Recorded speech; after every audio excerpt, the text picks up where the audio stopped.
Fala aí galera, aqui é o Gustavo pra mais um vídeo. Só que hoje não é um vídeo, é um negócio, né, que eu vou fazer, sabe? Uma nova série. Que totalmente, galera, que essa série vai ser tipo assim. Mano, essa série, tipo assim, cara. Olha, mano, vou lançar uma nova série, cara, que vai ser muito legal.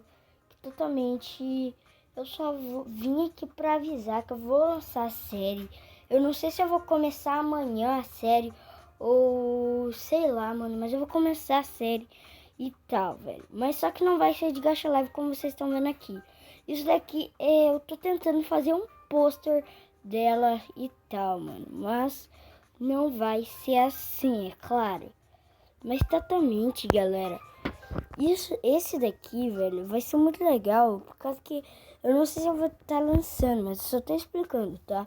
A série vai ser gravada no Minecraft, por causa que, bom, totalmente, daí eu vou ter que baixar muito mod, eu sei e tal, mas tudo bem, galera. Eu vou fazer essa série, eu só vim aqui avisar. Eu não sei se eu vou fazer amanhã ou depois de amanhã, não sei. Mas eu vou fazer essa série. Então, mano.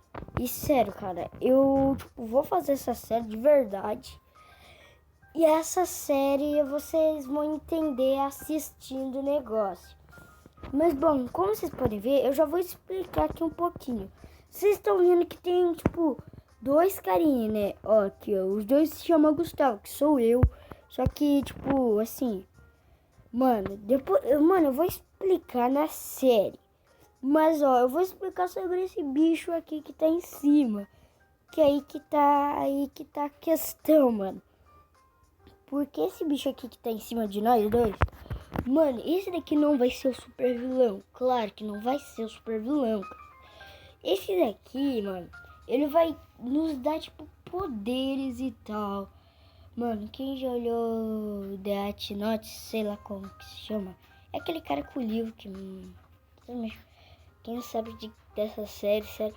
Mas, tipo, sério, ele é tipo pra parecer com esse bicho, daquele bicho lá do Death Note, do cara do livro, só que bem mais diferente. Em vez disso, em vez de ficar possuído pelo poder, eu vou totalmente fazer a justiça aí, já falando aqui, né? Então, galera, eu só vim aqui pra falar que essa série vai ser lançada. Eu só não sei quando.